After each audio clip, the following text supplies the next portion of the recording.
एक पास्टर की तरह तो हर कोई सेवा नहीं कर सकता, लेकिन अगले 10 साल अगर आप उस चीज में रहे, मैंने कहा चमकना छोटी बात है, आप लिश्कारा मारेंगे जबरदस्त।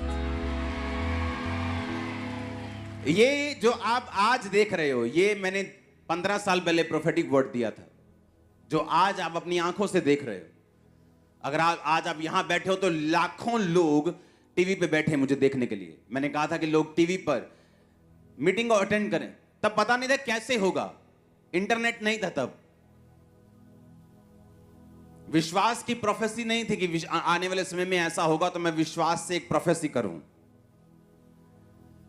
वो एक रियल प्रोफेटिक वर्ड था, बिना टेक्नोलॉजी का सहारा लिए मालूम हुए कि क्या होगा।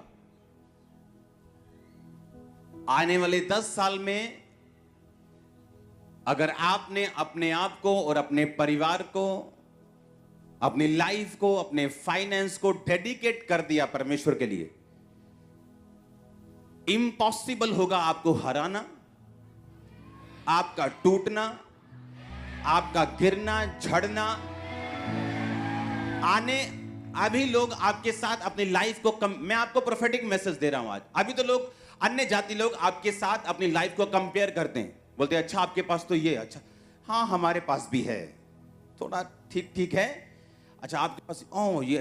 पर आने वाले समय में आपकी ब्लेसिंग्स कंपेयर नहीं होगी उनसे। आपकी ब्लेसिंग जस्ट माउथ शट कर देगी लोगों को। मैं सच कह रहा हूं, मैं आपको सच कह रहा हूं। वो ब्लेसिंग जो मूसा ने अजगर बनाया लाठी को, कहते हम भी बना सकते हैं, उन्होंने भी बना दिया। मूसा का अजगर उनके अजगर को खा गया। उन्होंने कहा मूसा ने कहा पानी को लहू बना सकता हूं, बना दिया, उन्होंने भी बना दिया। लेकिन एक टाइम आया जब वो मूसा को कॉपी नहीं कर सके। कहते ये तो परमेश्वर के हाथ का काम है, इसे हम कॉपी नहीं कर सकते। वो टाइम आपकी लाइफ में आ रहा है, आपकी ब्लेसिंग्स कॉपी नहीं होगी, आपकी ब्लेसिंग्स मुंह बंद रखेंगे लोगों का। ओ आमीन हो चाहिए, बरकत तुम्हारी है चर्च। हालेलुया। आने वाले 10 सालों में शैतान अपने जो वेपन्स हैं उनको बढ़ाएगा, उसके हथियारों को वो बढ़ाएगा। जिन चीजों में कभी लोग बिगड़े नहीं, उनमें भी बिगड़ते हुए आपको बच्चे नजर आएंगे। नए नए ड्रग्स, नए नए नशे, नई नई चीजें, नए नए सिस्टम, व्यभिचार एक अलग मोड में, एक अलग लेवल पे आपको नजर आएगा। लेकिन ये अगले 10 साल अगर आपने डेडिकेट कर दिए, अगले 10 साल अगर आपने अपना ध्यान परमेश्वर की ओर रख लिया, अगले 10 साल अगर आपने परमेश्वर को पूरा डेडिकेट कर दिए, दैट्स इट। वो आपके 10 साल आपके वंशों तक नजर आएंगे, वंशों तक, जनरेशंस तक। आप चाहते हैं मैं आपको प्रोफेटिक मैसेज दूं? हाँ, आप चाहते हैं कि परमेश्वर की आवाज को हम सुने और समझें? अगले 10 साल गोल्डन ईयर्स हैं हमारे लिए। आपको जस्ट वो करना है जो बाइबल कहती है। अगर बाइबल कहती है कि तू अगर मेरी सेवा करेगा तो मेरा पिता तेरा आदर करेगा, तो सेवा किसके लिए? क्या परमेश्वर लालची है सेवा का? क्या वो हमारे लिए है? इसको मैं वचन से साबित करूंगा। एस्तर की पुस्तक 4 बाब उसकी 1 से 16 आयत। उसमें लिखा, जब मोर्दके ने जान लिया कि क्या क्या किया गया है, तब मोर्दके वस्त्र फाड़ टाट पहन राख डाल नगर के मध्य जाकर ऊंचे और दुख भरे शब्द से चिल्लाने लगा। जब मोर्दके को मालूम हुआ कि मेरी सारी जाति को हामान नष्ट कर देगा राजा की आज्ञा पाकर, तो बाइबल कहती वो चिल्लाने लगा, रोने लगा, टाट पहन लिया।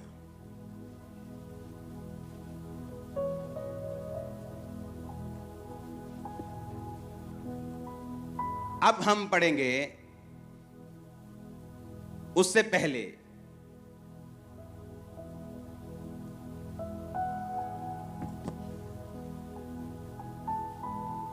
ये स्टोरी को समझना जरूरी है। 5 आयत में लिखा, तब एस्तर ने राजा के खोजों में से एक को, जिसे राजा ने उसके पास रहने को ठहराया था, बुलाकर आज्ञा दी कि मोर्दके के पास जाकर मालूम करे कि क्या बात है। कि राजा ने उस चिट्ठी पर अपनी मोहर लगा दी कि जाके सारे यहूदियों को, जितने भी इस देश में यहूदी हैं, सबको खत्म कर दिया जाए। किसी ने चुगली कर दी कि यहूदी लंगर नहीं खाते, प्रसाद नहीं खाते, राजा किसी भी टाइम तेरे खिलाफ हो सकते हैं, इनको मारना जरूरी है। राजा हमान की बातों में आके मरवाने के लिए चिट्ठी पे साइन कर दिए। जब चिट्ठी पे साइन हुए तो मोर्दके, जो एक वफादार सिपाही था राजा का, वो यहूदी था और वो रोने लगा और टाट पहन लिया। जब रानी को मालूम हुआ तो रानी ने कहा, तू क्यों रो रहे? तो उसने बताया कि इस तरह की आज्ञा राजा ने दी है। 8 आयत में लिखा, फिर यहूदियों का विनाश करने की जो आज्ञा शूशन में दी गई थी, उसकी एक नकल भी उसने हताक के हाथ में एस्तर को दिखाने के लिए दी और सब हाल बताने और आज्ञा देने को कहा कि भीतर राजा के पास जाकर अपने लोगों के लिए विनती कर। तब हताक ने एस्तर के पास जाकर मोर्दके की ये बातें सुनाई।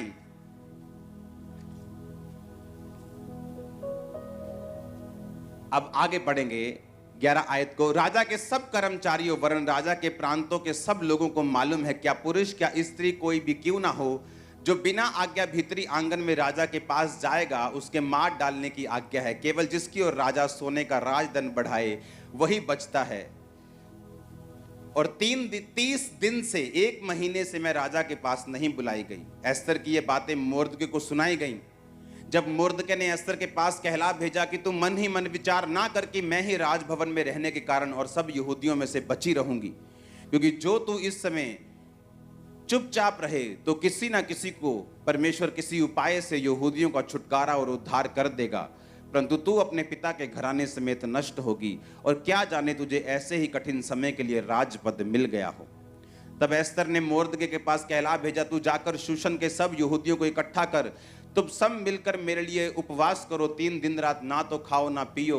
मैं भी अपनी सहेलियों सहित उसी रीति उपवास करूंगी, और ऐसी ही दशा में मैं नियम के विरुद्ध राजा के पास भीतर जाऊं, यदि नष्ट हो गई तो हो गई। जब एस्तर ने भेजा अपने बंदे को, क्या बात है कि मोर्दके, उसका जो बाप समान मोर्दके जिसने उसको पाला था, क्यों रो रहा है ये? उसने कहा कि आज्ञा निकालेगी, सब यहूदी खत्म हो जाएंगे। उसने कहा तू जाके राजा को बोल, राजा से विनती कर, तू रानी है, राजा तेरी बात को सुनेगा। उसने कहा मैं 30 दिन से राजा के पास नहीं बुलाई गई हूं, क्योंकि जब राजभवन में जाते हैं, जब कोई बंदा प्रवेश करता है, जो अगर राजा ऐसे राजदंड बढ़ाता था इस तरह से, तो वही बंदा अंदर आ सकता था। अगर राजा की मर्जी बिना तुम अंदर गए तो जो सिपाही थे वो तुम्हारा खून कर देते थे। उसने कहा मैं 1 महीने से बुलाई नहीं गई हूं, इसलिए मैं नहीं जा सकती अंदर। उसने कहा अगर तू अंदर नहीं जाएगी तो परमेश्वर तो अपनी जाति को किसी ना किसी उपाय से बचा ही लेगा, पर तू अपने घराने समेत नाश होगी। और क्या जाने परमेश्वर ने तुझे इसी दिन के लिए ही बचाया था और तुझे अंदर भेजा था। अगर हम सेवा नहीं करेंगे तो जिन रूहों को परमेश्वर ने बचाना है वो किसी ना किसी रीति से तो उनको बचा लेगा, लेकिन बाइबल कहती है कि तू अपने घराने समेत क्या होगी, नष्ट हो जाएगी। और क्या जाने परमेश्वर ने इसी काम के लिए तुझको पैदा किया, तैयार किया, तेरी प्रिपरेशन की, तेरी तैयारी की, ताकि जब ऐसा समय आए तू अपने लोगों के लिए खड़ी हो सके। जब परमेश्वर आपको कुछ करने के लिए कहता है, वो ये नहीं कि आपसे कुछ चाहता है। वो पैसा, वो ताकत, वो टाइम, वो सेवा, बाइबल कहती है वो सब कुछ आप लोगों के लिए है। अगर आज से 17 साल पहले मैंने टाइथ देने का फैसला किया, टाइथ एक हुक्म नहीं है, हुक्म से पहले वो एक कवनेंट है, वो एक वाचा है। आज मैं अगर ब्लेस हूं तो उसी वजह से हूं। उसने कहा कि अगर तू सेवा नहीं करेगी, अगर तू लोगों को नहीं बचाएगी, तो परमेश्वर किसी ना किसी उपाय से लोगों को बचा लेगा, क्योंकि उसी यहूदियों में यीशु मसीह का वंश था। तो परमेश्वर तो अपने वंश को बचा लेगा ताकि यीशु मसीह का वंश नाश ना हो और आने वाले समय में लोग बचाए जाएं, पर तू अपने घराने समेत क्या होगी? नाश होगी। जब परमेश्वर हमें कुछ करने के लिए कहता है, वो सेवा हो सकती है, वो किसी भी तरह का काम हो सकता है, उसके जरिए एक्चुअल में परमेश्वर हमें ब्लेस करना चाहता है और अपने हमारे घराने को वो आशीषित करना चाहता है। उसने कहा तू अपने पिता के घराने समेत नाश होगी, तेरा पूरा घराना नाश होगा लेकिन लोग नाश नहीं होंगे। हालेलुया। उसने कहा अगर तू बचाई जाना चाहती है, अगर तू चाहती है कि तू बचाई जाए, तेरा घराना बचाया जाए, तो उस समय राजा के पास जा और विनती कर। जब उसने सेवा करने के लिए उसको बोला तो उसने क्या कहा कि आगे बहुत दिक्कतें हैं, मैं राजा के पास बुलाई नहीं गई हूं, मेरी लाइफ का रिस्क है सेवा करने में। तो परमेश्वर ने कहा जो कुछ तू मेरे लिए खोएगा वो कुछ तू पाएगा, जो कुछ तू मेरे लिए छोड़ देगा वो तू पाएगा। अगर तू डर कर मुझे छोड़ देगा तो वो चीजें तू गवा देगा जो तू पाना चाहता है। हालेलुया। मैंने आपको स्टोरी बताई थी ऐसे व्यक्ति की जो मेरी लाइफ में था और उसने यीशु मसीह के लिए पहले सब कुछ छोड़ा, फिर बाद में बैकस्लाइड हो गया, फिर यीशु मसीह को छोड़ के सब कुछ पा लिया और आज सब कुछ गवा दिया, माता पिता समेत।